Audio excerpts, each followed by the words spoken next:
8 फरवरी 1976 की महावाक्य है परमात्मा की, कनेक्शन और करेक्शन के बैलेंस से कमाल। कनेक्शन और करेक्शन के बैलेंस से कमाल। यथार्थ टीचर की विशेषताओं को बतलाते हुए परम शिक्षक शिव बाबा बोले, टीचर्स को विशेष दो बातों का अटेंशन रखना चाहिए। वह दो बातें कौन सी है? बाबा कहते हैं कि टीचर्स को विशेष दो बातों के ऊपर अटेंशन रखना चाहिए। वो दो बातें कौन सी है? मधुबन से बाप के साथ तथा दैवी परिवार के साथ मर्यादा पूर्वक कनेक्शन। बाबा कहते हैं कि मधुबन में या परमात्मा के देवी परिवार के साथ मर्यादा पूर्वक कनेक्शन हो। बाबा का कहना है कि हमारा किसी भी आत्मा के साथ कनेक्शन कैसा हो? मर्यादा पूर्वक कनेक्शन हो। मर्यादा पूर्वक कनेक्शन अर्थात परमात्मा ने जो श्रीमत दी है, उस श्रीमत रूपी मर्यादाओं के अंदर मेरा वर्तन उस आत्मा के साथ हो रहा है, उसकी बाबा कहते हैं मर्यादा पूर्वक कनेक्शन। यह है ही कि जो भी संकल्प व कर्म करते हो, उसके लिए हर समय करेक्शन करने के अभ्यासी हो। बाबा कहते हैं कि हर समय जो भी कर्म करते हैं या संकल्प करते हैं, उसे करेक्शन करने के अभ्यासी हो। यानी जो परमात्मा ने श्रीमत बताई हुई है, उस श्रीमत अनुसार मेरे कर्म हो रहे हैं। अगर नहीं हो रहे हैं तो करेक्शन में बाबा कहते हैं कुछ कमी। दो बातें, एक यथार्थ कनेक्शन और दूसरा हर समय अपनी हर करेक्शन करने की अटेंशन। बाबा कहते हैं यथार्थ कनेक्शन यानी परमात्मा के साथ हमारा कनेक्शन कैसा होना चाहिए? विधि पूर्वक होना चाहिए, यथार्थ स्वरूप से होना चाहिए।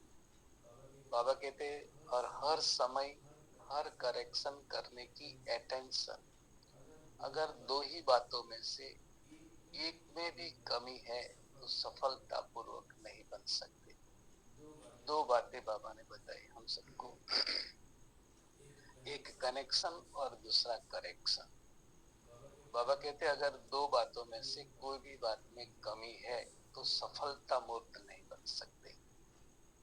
तो सफलता मूर्त बनने के लिए बाबा हमें जो रास्ता बताते हैं, उसमें पहला की कनेक्शन यानी परमात्मा के साथ हमारा जो कनेक्शन है वो बिल्कुल विधि पूर्वक होना चाहिए। बाबा कहते हैं कि अगर दोनों ही बातों में एक की कमी है तो सफलता नहीं बन सकते। तो करेक्शन करने के लिए सदैव साक्षीपन की स्टेज चाहिए। बाबा ने कहा कि एक होता है कनेक्शन और कनेक्शन होने के बाद दूसरी बात आती है, वो है करेक्शन की। करेक्शन करना अर्थात साक्षी भाव से अपने को देखना। जैसे हमने आज अमृत वेले चेक करना करेक्शन माने चेक करना भी। हाँ, चेक करना, अपने आप को देखना, अपने आप को चेक करना। और चेक करने के बाद कहीं कुछ कमी कमजोरी दिखाई देती है तो उसको निकाल कर फिर से परमात्मा के साथ कनेक्ट होना। और लेकिन इस करेक्शन और कनेक्शन के बीच में जो बात है वो है साक्षीपन की।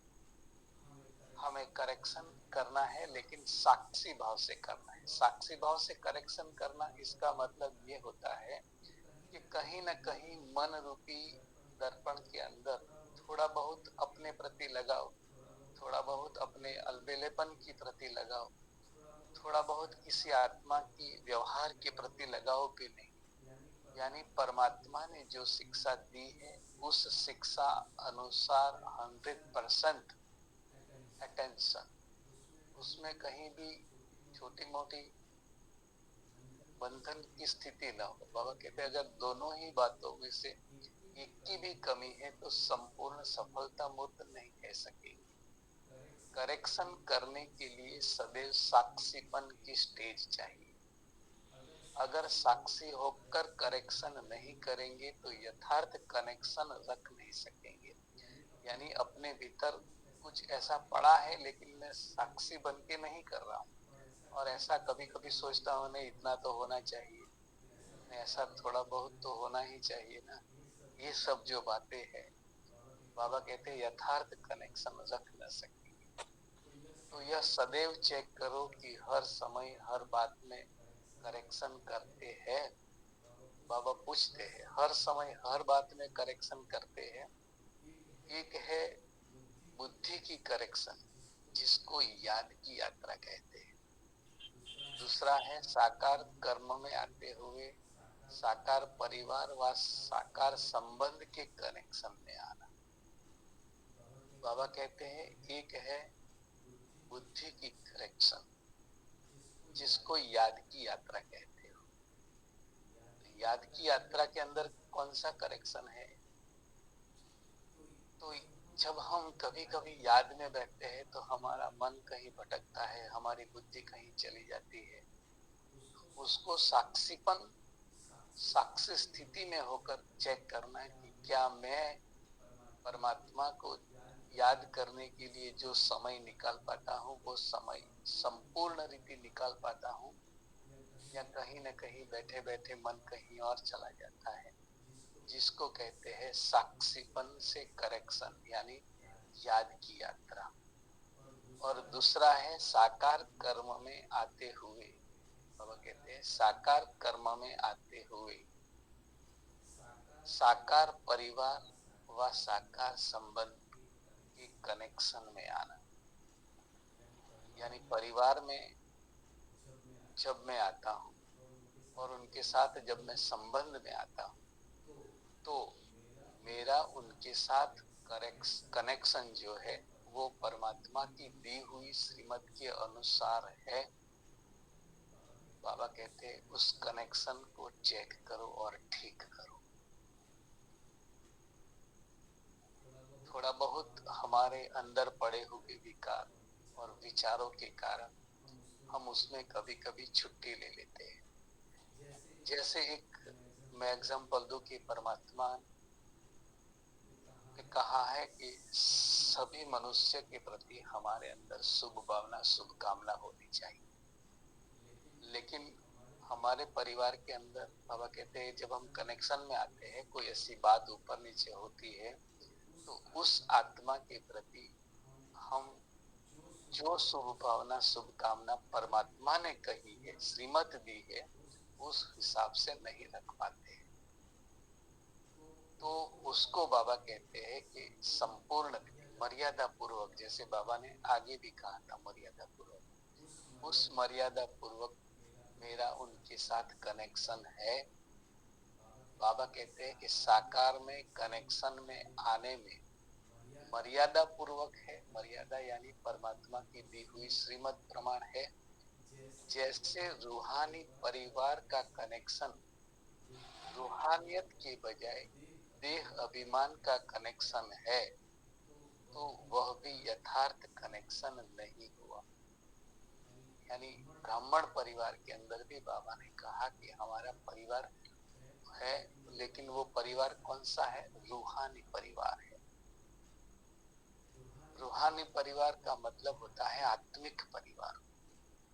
हमारा जी यथार्थ माना सही विधि जो परमात्मा ने श्रीमत दी है उसी प्रमाण। परमात्मा ने जो हमें कहा है कि ऐसा होना चाहिए उसी प्रमाण है, उसको हम यथार्थ कहते हैं। जैसे रूहानी परिवार का कनेक्शन रूहानियत के बजाय अगर देह अभिमान का कनेक्शन है तो तो बाबा कहते हैं वो यथार्थ कनेक्शन नहीं है। यानी जो परमात्मा हमें देखना चाहते हैं, हमारे संबंध को देखना चाहते हैं, ऐसा संबंध नहीं है। उसमें कहीं ना कहीं हमारी मनमत मिक्स हो जाती है। चलो बाबा ने कहा है ना एक आत्मा तो ऐसी रहेगी, तो एक आत्मा के प्रति छोड़ो, ऐसा हो जाता है ना। लेकिन बाबा कहते ये परमात्मा की मर्यादाएं नहीं है। सब आत्माएं माना सभी आत्मा के प्रति, इसमें कोई भी बाकी नहीं रहनी चाहिए। आगे बाबा कहते हैं जो करेक्शन और कनेक्शन करना जानते हैं वह सदा रूहानी नशे में रहते हैं। सबसे पहली पॉइंट आती है करेक्शन की, यानी करेक्शन होगा तो ही कनेक्शन परमात्मा के साथ होगा। लौकिक में भी ऐसा होगा, अलौकिक में भी ऐसा होगा। जहां पर भी कॉन्फ्लिक्ट पैदा होता है, जहां संघर्ष पैदा होता है आत्मा के प्रति या किसी और बात के प्रति, तो वहां हमें चेंज करना है। करेक्शन का मतलब कि देखकर उसको चेंज करना है, और करेक्शन होगा तो ही बाबा कहते हैं करेक्शन होगा। इसीलिए जो करेक्शन और कनेक्शन को करना जानता है वह सदा रूहानी नशे में रहता है। उसका न्यारापन और प्यारापन का बैलेंस होगा। वो प्यारा भी इतना रहेगा और न्यारा भी रहेगा, क्योंकि वो सबके साथ कनेक्शन में होगा। कनेक्शन से दूर नहीं जाना है, करेक्शन करके कनेक्शन में तो रहना ही है। इसीलिए बाबा कहते हैं वो जो करना चाहता है वो रूहानी नशे में होगा, उसका न्यारापन और प्यारापन का बैलेंस होगा।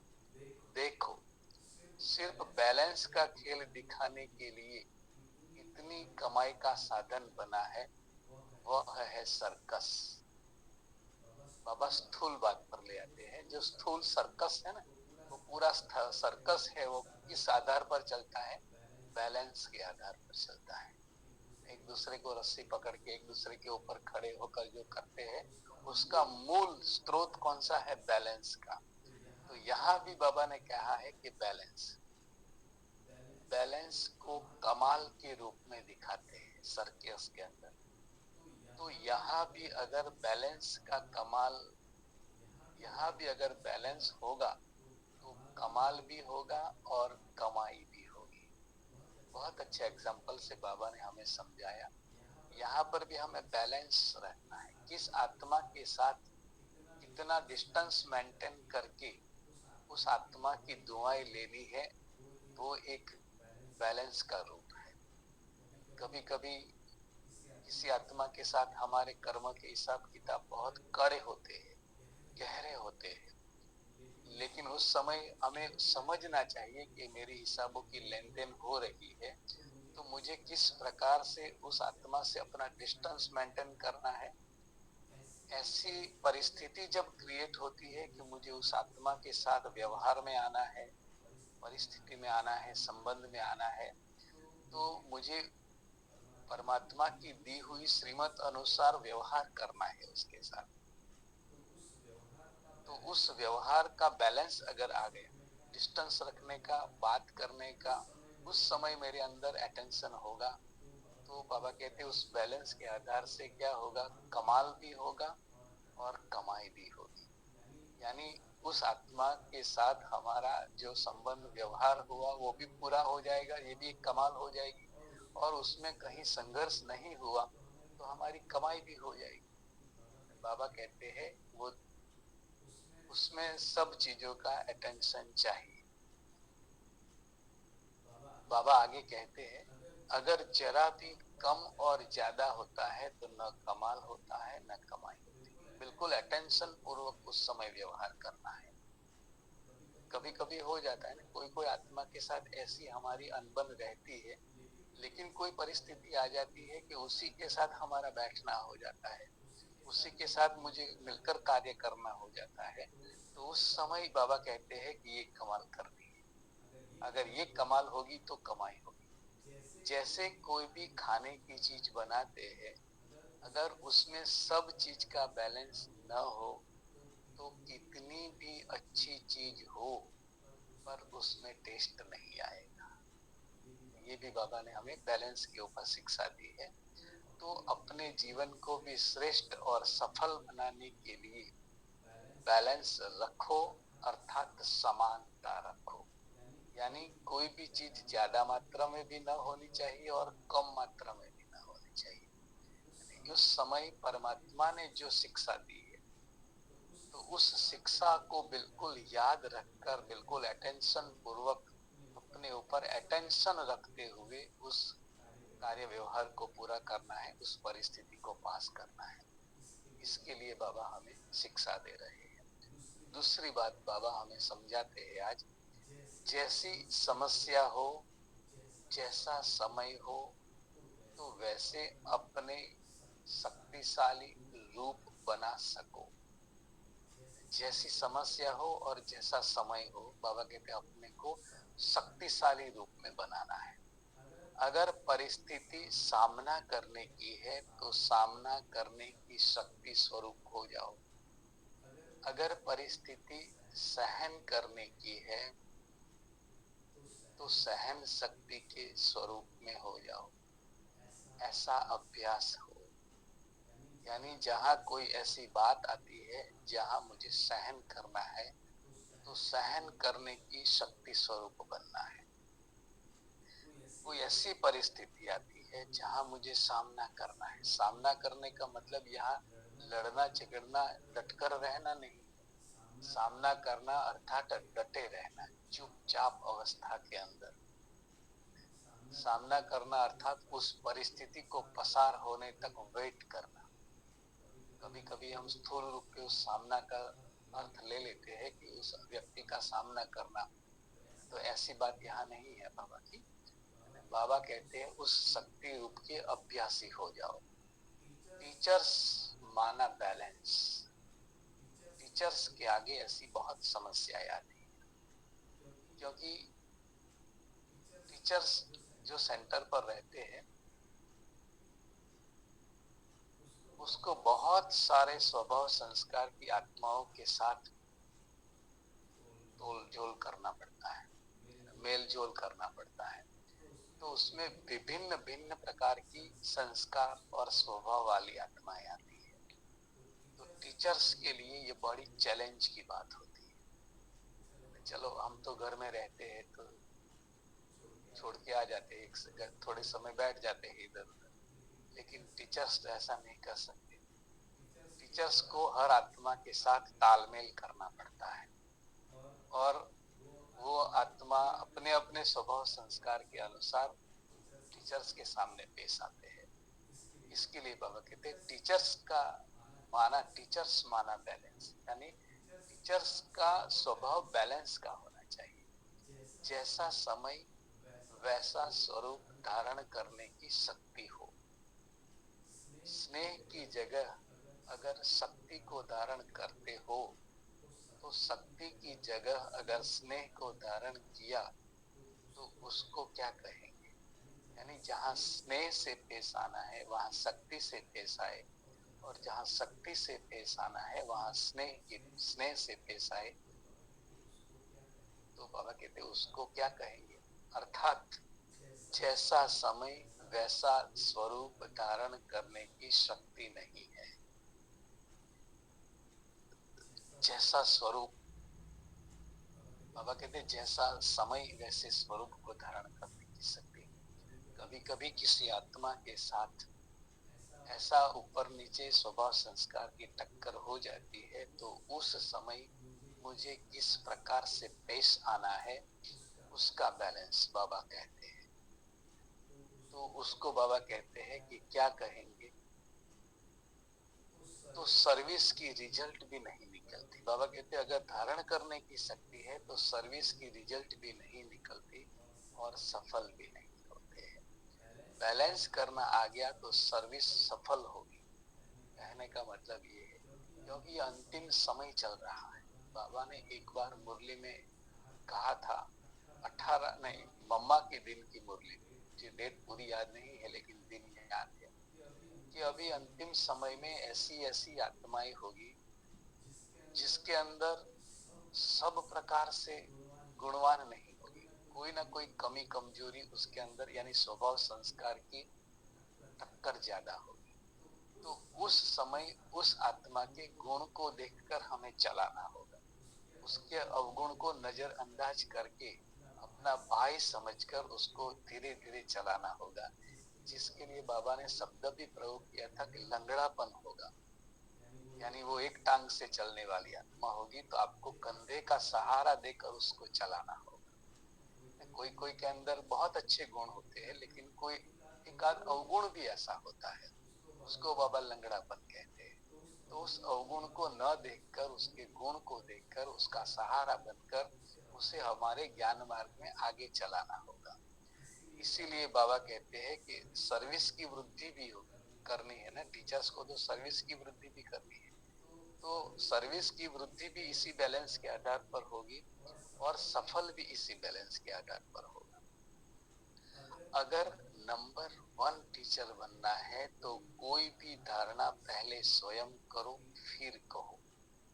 ये तो बाबा हर बच्चे को कहते हैं, पहले स्व से शुरुआत करो, स्व परिवर्तन से विश्व परिवर्तन, ये हमारा नारा है। तो नंबर 1 टीचर बनना है तो पहले कोई भी बात को स्वयं के अंदर धारण करो और फिर दूसरों को कहो, क्योंकि हम धारण करेंगे तो ही दूसरों को उसका इफेक्ट होगा, नहीं तो वो कथा के माफिक सुनकर चला जाएगा। और सुनने वाला जब सुनता है ना, तो साथ साथ में उसके मन के अंदर बहुत सारी बातें चलती है, और उस बात के अंदर जब हम कोई बात सुना रहे हैं, उस बात का मेरे स्वभाव से तालमेल नहीं होगा, तो सुनने वाला अपने आप उस बात को मन में रिजेक्ट कर देगा, अरे खुद तो ऐसा करते नहीं है और दूसरों को कहते हैं। इसीलिए बाबा कहते हैं अगर नंबर 1 टीचर बनना है तो कोई भी धारणा पहले स्वयं करो फिर कहो। ऐसे नहीं कि खुद करो नहीं, केवल औरों को कहो। जो दूसरों को डायरेक्शन देते हो वह पहले स्वयं में देखो कि वह आप में है।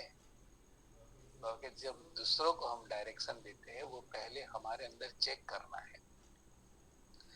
दूसरों को कहो कि सहनशील बनो और खुद न हो तो वो टीचर नहीं।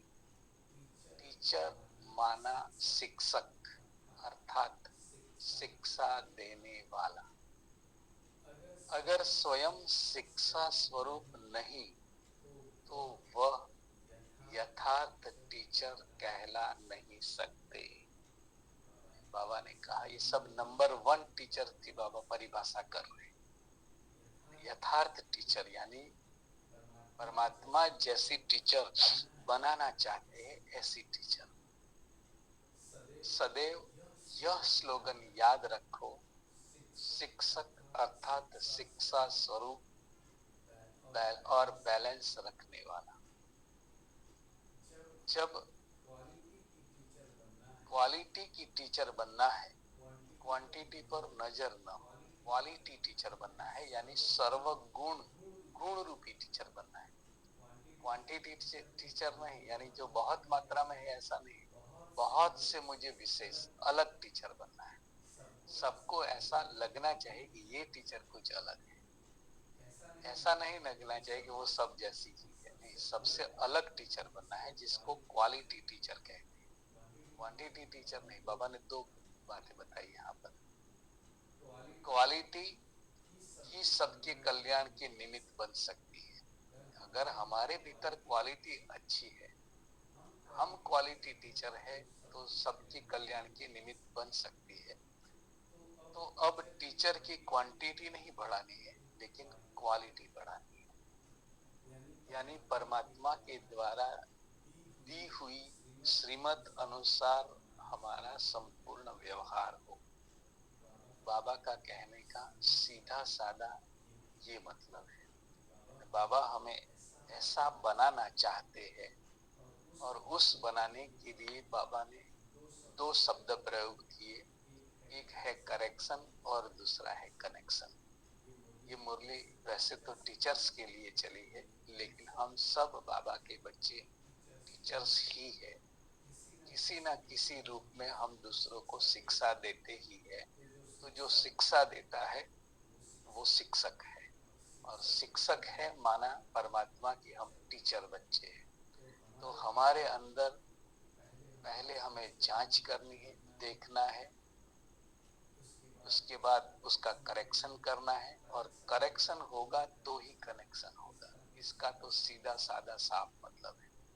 अगर मन में थोड़ी बहुत भी कुछ गड़बड़ है तो यथार्थ कनेक्शन परमात्मा के साथ जैसा करेक्शन होना चाहिए वैसा करेक्शन नहीं होगा।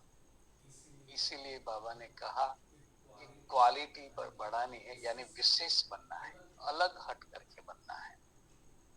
हमें देखकर ऐसा लगना चाहिए कि ये भाई या ये बहन कुछ अलग है, विशेष है। वो सब मनुष्य जैसा, वो सब बीके जैसे नहीं है, बीके में भी वो अलग है। बीके यानी हम संसार से ऊपर तो उठ गए, लेकिन अब जो बीके का भी एक ग्रुप है ना, हम सब बीके हैं तो हमारा परिवार एक ग्रुप है, उसमें से भी हम ऊपर उठे, जिसके लिए बाबा कहते हैं क्वालिटी टीचर। तो ऐसा बनना है।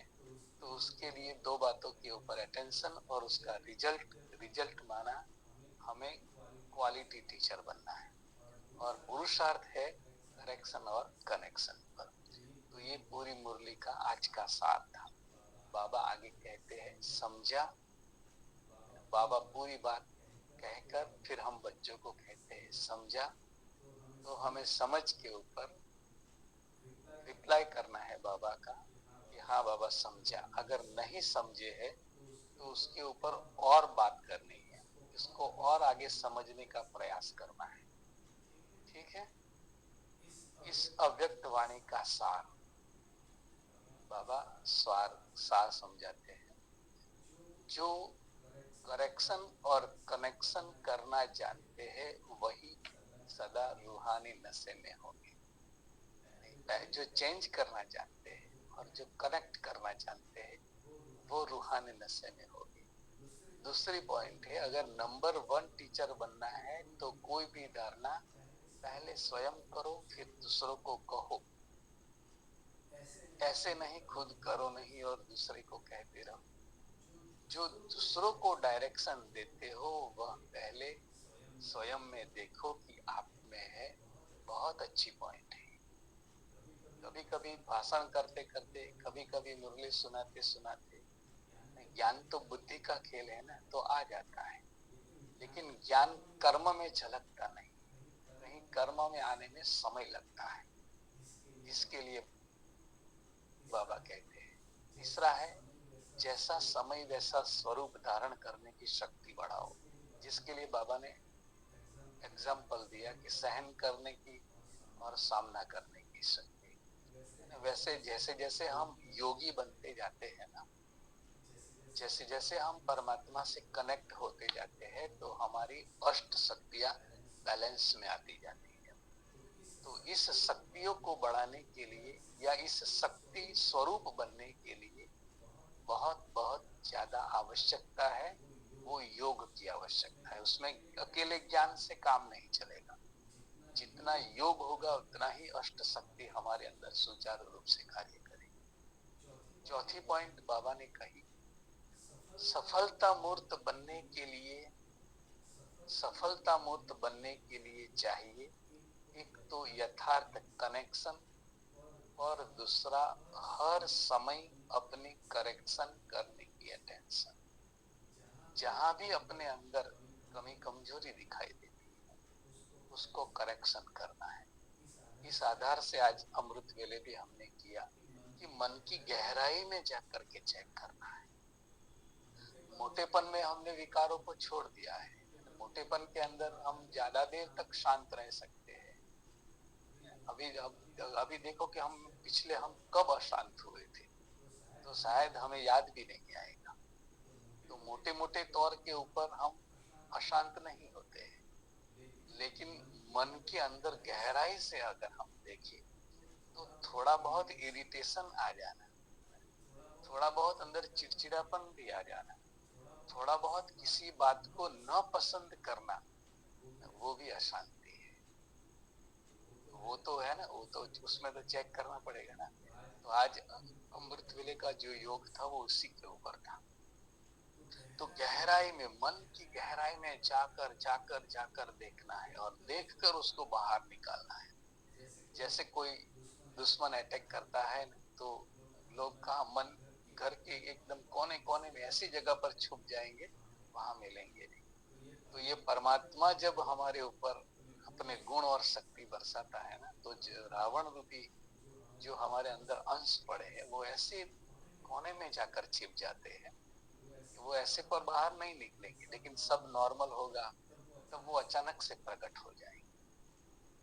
तो इसी प्रकार बाबा कहते हैं कि उसको करेक्शन करने की अटेंशन, करेक्शन करने के लिए सदैव साक्षीपन की स्टेज चाहिए। साक्षीपन की स्टेज ये बहुत बड़ी स्टेज है। साक्षीपन की स्टेज का सीधा साधा मतलब है कि अपने प्रति भी लगाव नहीं होना चाहिए। मन हमेशा वकील का काम करता है। किसी गलत कर्म करके भी मन उसको सही सिद्ध करने का प्रयास करता है।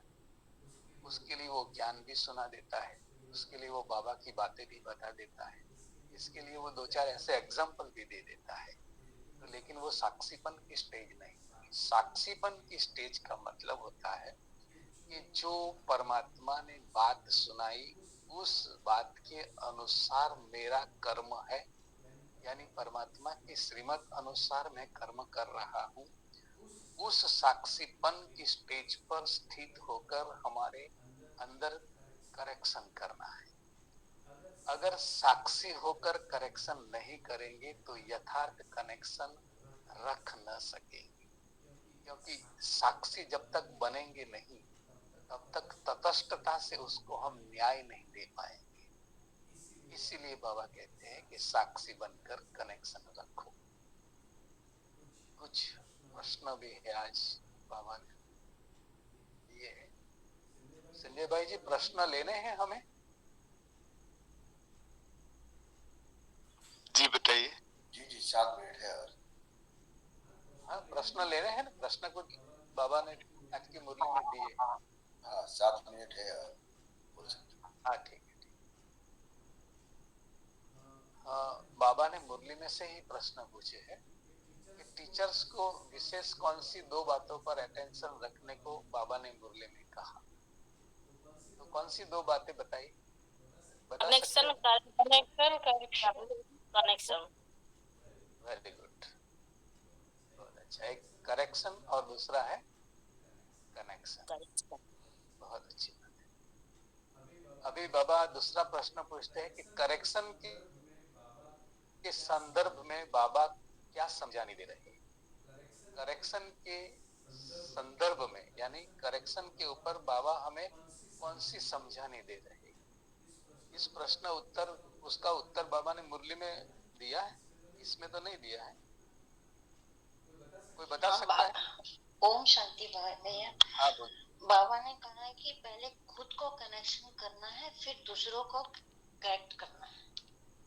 जी बिल्कुल, बिल्कुल सही बात है। बाबा ने कहा है ओम शांति, पहले स्व को परिवर्तन करना है, उसके बाद दूसरों को देखना है।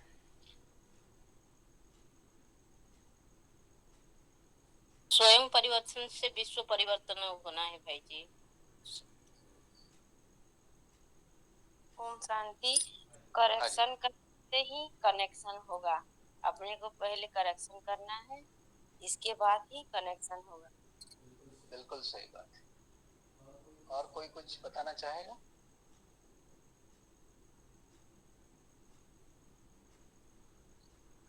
करेक्शन वो नींव है, वो हमारी जड़ है। जब तक करेक्शन सही प्रकार से नहीं होगा तब तक परमात्मा से हमारा कनेक्शन सही प्रकार से नहीं होगा। तो करेक्शन मूल है, जिसको बोलते हैं ना मकान की नींव, ऐसे ही हमारे ब्राह्मण जीवन की नींव है करेक्शन। लेकिन करेक्शन की जो विधि है वो साक्षीपन की विधि है। बाबा ने बहुत अच्छी बात ये बताई कि जब तक साक्षी नहीं बनेंगे ना तब तक हम करेक्शन नहीं कर पाएंगे, और जब करेक्शन नहीं होगा तो कनेक्शन नहीं होगा। इसलिए आप सबने बहुत अच्छा उत्तर दिया। बिल्कुल अटेंशन से आप मुरली सुनते हो, मुझे खुशी होती है इस बात की। भाई जी साक्षीपन का एक बार फिर से समझाइए। हाँ, साक्षीपन का मैं फिर एक बार देता हूँ। अगर विस्तार से हम साक्षीपन की बात करें ना, तो साक्षीपन हमारी एक स्थिति है जिसको गीता के अंदर भी बाबा ने कहा है, अर्जुन को कहा कि साक्षी बन के युद्ध करो। और साक्षीपन अंतिम हमारा शस्त्र भी है। साक्षीपन की स्थिति ये होती है कि परमात्मा ने जो मुझे ज्ञान दिया है, उस ज्ञान के अनुसार मेरा जजमेंट होना चाहिए, मेरा निर्णय होना चाहिए। जैसे परमात्मा ने मुझे ज्ञान दिया है कि विश्व की सभी आत्मा के प्रति तुम्हारा व्यवहार शुभ भावना, शुभ कामना संपन्न होना चाहिए। अब मैं उसको चेक करूं कि क्या मेरी शुभ भावना, शुभ कामना विश्व के सभी आत्माओं के प्रति रहती है।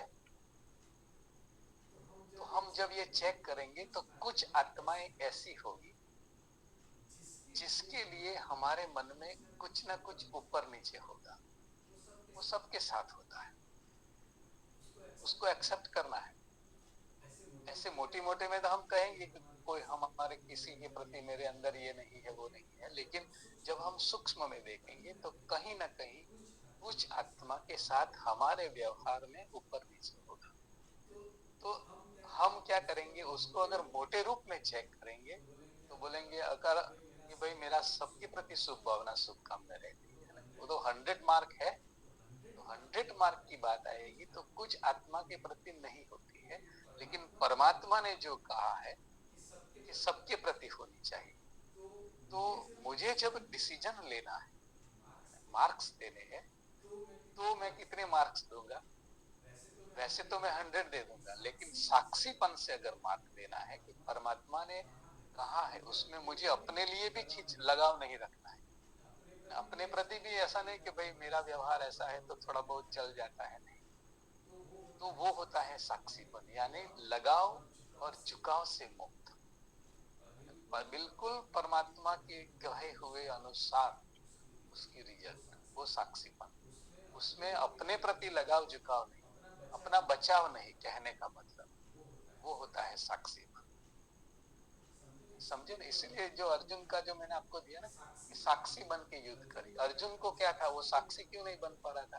क्योंकि अर्जुन को सामने मामा, चाचा, काका, फुआ, गुरु दिखाई दे रहा था। गुरु गुरु तो नहीं देखना था, साक्षी बन के युद्ध करना है, यानी आत्मा समझकर हमें युद्ध करना है। तो अपने विकारों के प्रति, अपने जो बंधन है ना, कुछ सूक्ष्म अंदर पड़े हुए हैं, उसको हमने ही पाल के रखे।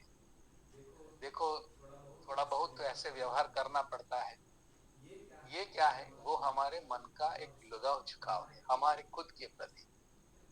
कोई अगर हम देखते हैं कि आज मेरा व्यवहार उसके साथ अच्छा नहीं हुआ, तो हम क्या करते हैं, लेकिन उसने भी ऐसा किया इसीलिए मैंने ऐसे, वो लगाव झुकाव है किसके प्रति? खुद के प्रति। लेकिन परमात्मा ने तो ऐसा नहीं कहा है कि सामने वाला गलत व्यवहार करे तो आप थोड़ा बहुत भी गलत व्यवहार करो। तो ये होता है साक्षीपन का चेकिंग। ठीक है, समझे? हाँ जी, हाँ जी, ओम शांति। बाबा ने आगे कहा, जैसे करेक्शन के संबंध में बाबा ने कहा। अब बाबा तीसरा प्रश्न पूछता है कि कनेक्शन के संदर्भ में बाबा ने क्या समझाने दी। कनेक्शन के संबंध में जो समझाने दी वो वही डिपेंड होती है करेक्शन के ऊपर, कि करेक्शन ठीक होगा तो ही कनेक्शन होगा। कहने का सीधा साधा मतलब बाबा का इतना है, क्योंकि अगर करेक्शन नहीं होगा तो हम गुणवान नहीं बन सकेंगे, हम सतोप्रधान नहीं बन सकेंगे। जब तक हम अपनी चेकिंग नहीं करेंगे, हमें हमारे अवगुण दिखाई नहीं देंगे, तब तक हम उसको निकाल नहीं सकेंगे, तो वो करेक्शन नहीं होगा। और जब तक हम सतोप्रधान नहीं होंगे, तब तक हम परमात्मा के साथ ठीक रीति से कनेक्ट नहीं हो पाएंगे। तो ये परमात्मा की ऑल ओवर रिजल्ट जो है वो कनेक्शन का रिजल्ट है। समझ रहे हो ना? साक्षीपन की स्थिति है, करेक्शन पुरुषार्थ है, और कनेक्शन रिजल्ट है। तो जितना साक्षी होगा उतना अच्छा करेक्शन कर पाएंगे, और जितना अच्छा करेक्शन कर पाएंगे उतना अच्छा परमात्मा के साथ हम कनेक्ट हो पाएंगे। ये है कनेक्ट संबंध। और बाबा ने कहा कि बैलेंस शब्द के माध्यम द्वारा बाबा क्या समझा रहे हैं, बता सकते हो? बैलेंस बाबा ने किस अनुसार कहा?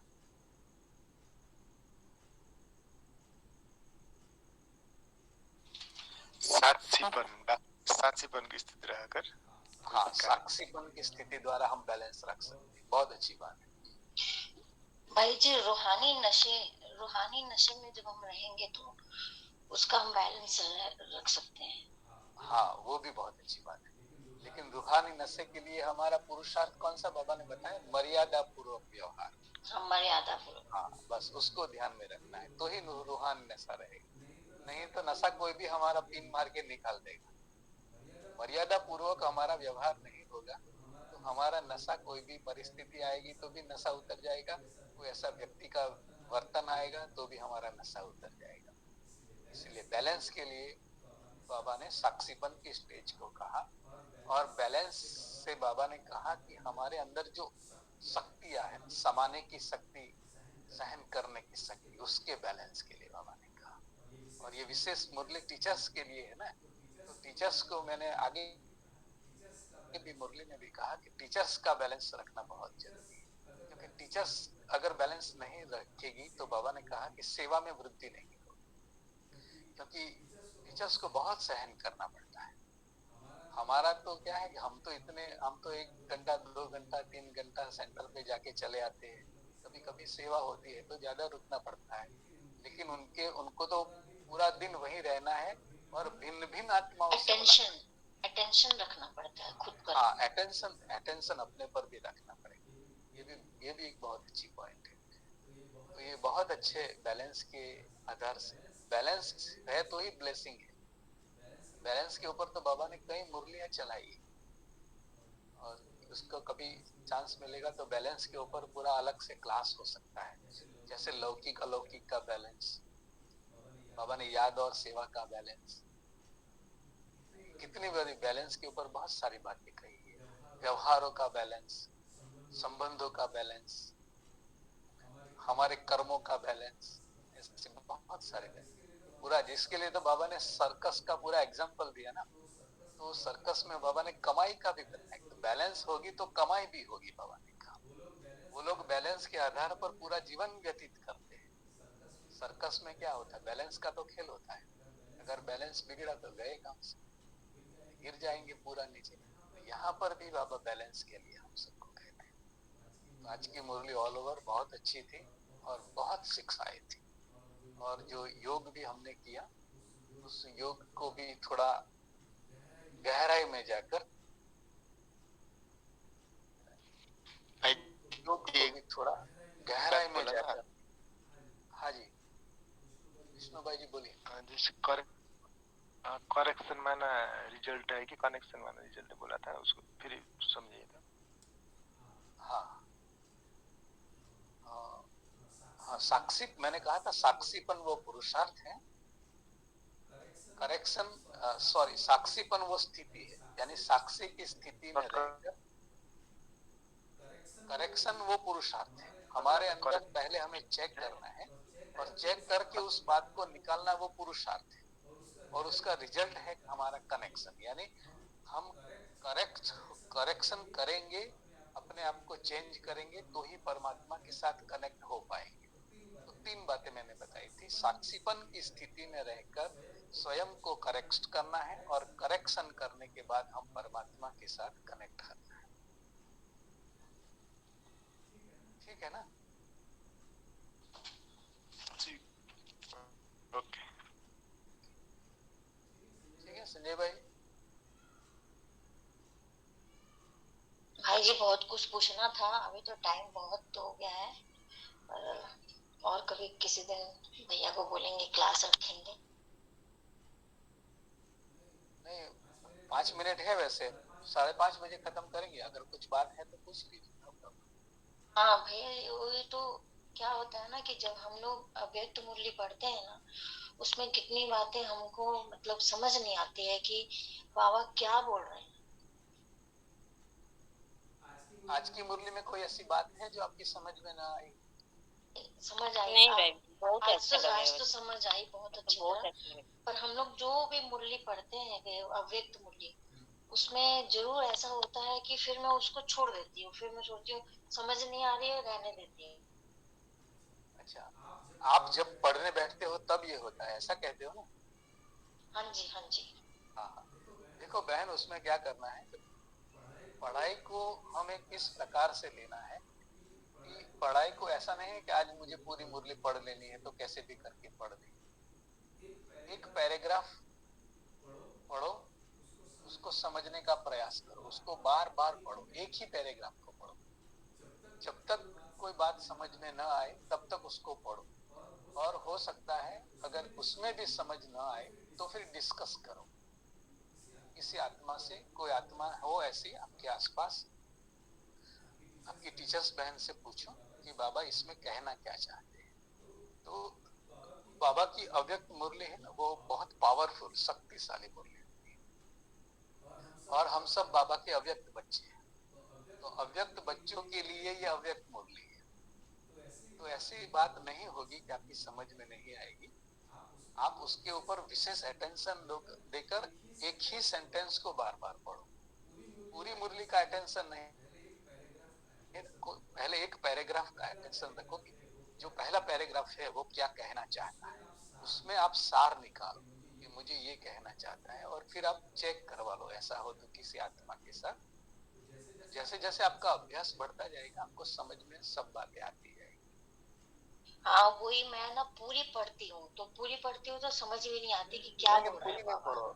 जब तक मुरली समझ में ना आए पूरी नहीं पढ़ो, आप थोड़ा थोड़ा पढ़ो, थोड़ा थोड़ा पढ़ो और उसके ऊपर चिंतन ज्यादा करो।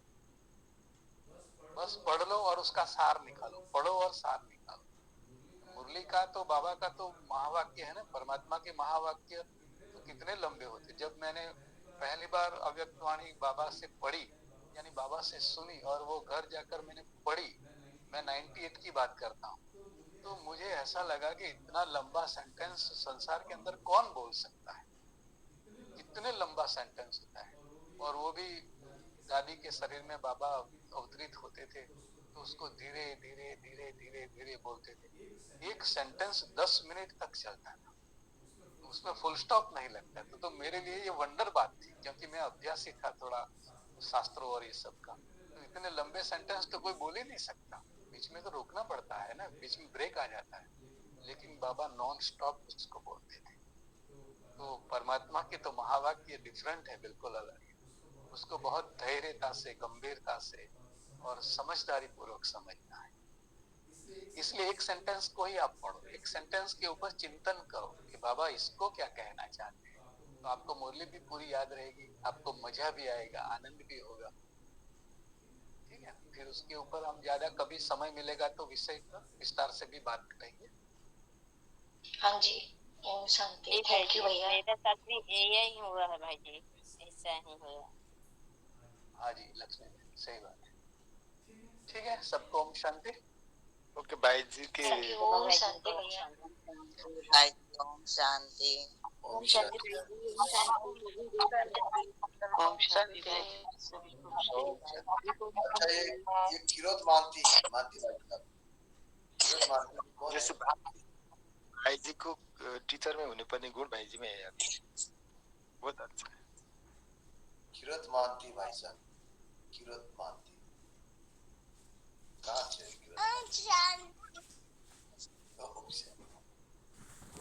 किरोत मानती भाई साहब बोले, दो तो डबल आया है,